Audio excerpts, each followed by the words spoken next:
தாங்களுடைய பாட்டன் பூட்டன் அப்பன் மாமன் மச்சான் நீங்க மறுபடியும் நான் உறுப்பில் தோட்ட மக்களை பத்தி இனிமேல் பேசுறதுக்கு உங்களுக்கு அருகதை இல்லை. நீங்க இதை பத்தி அலட்டி கொள்ள வேண்டிய அவசியம் இல்லை. தோட்ட தொழிலாளர்களுக்கு உங்களை கை கழுவிட்டு இருக்காங்க. சொத்துக்கள் அனைத்தும் தாங்களுடைய சொத்துக்களை நினைத்து தாங்களுடைய பாட்டன் பூட்டன் அப்பன் மாமன் மச்சான் எல்லாவற்றுக்கும் பகிர்ந்து கொண்ட அதன் மூலமாக கோடீஸ்வர குபேரர்களாக மாறிய நபர்கள் நமக்கு யோனதனே What's the point? The former Minister of Water Supply. I have to clarify something the Honorable Minister had spoken about. கௌரவ அமைச்சர் அவர்களே, நான் ஒரே ஒரு விஷயம் இந்த இடத்துல உங்கள்கிட்ட எடுத்து சொல்லலான்னு இருக்கேன். முழு மரியாதையோடு தான் நான் இதை சொல்லலான்னு இருக்கேன். கௌரவ டிவி சாணக் அவர்கள் ஆதாரபூர்வமாக நிரூபிச்சாரு. ஒரு ரிப்போர்ட் பிரகாரம் குரோமியம் 10 mgல இருக்க வேண்டியது 14 mgல இருக்குன்னு.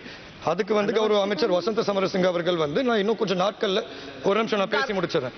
கௌரவ அமைச்சர் வசந்த சமரசிங்க அவர்கள் சொல்லியிருந்தாரு, நான் திருப்பி அதுக்கு பதில் சொல்றேன். அதை நாங்க ஏத்துக்கிறோம். நீங்க மறுபடியும் உறுப்பினர் அவர்களே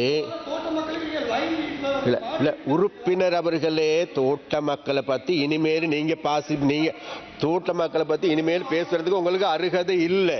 சரியா? அதனால வெரி சாரி, மன்னிச்சு கொள்ளுங்க. நான் உங்களோட வாக்குவாதத்துக்கு இந்த இடத்துக்கு வர இல்லை. நானும் அதை தான் சொன்னேன். நான் கேட்டேன், அவ்வாறான பிரீமியம் இருக்குமாக இருந்தா அதன் ஊடாக அது உண்மையாக இருக்கும்போது அது உண்மையை நாங்கள் சொல்றதுக்கும் தயார்.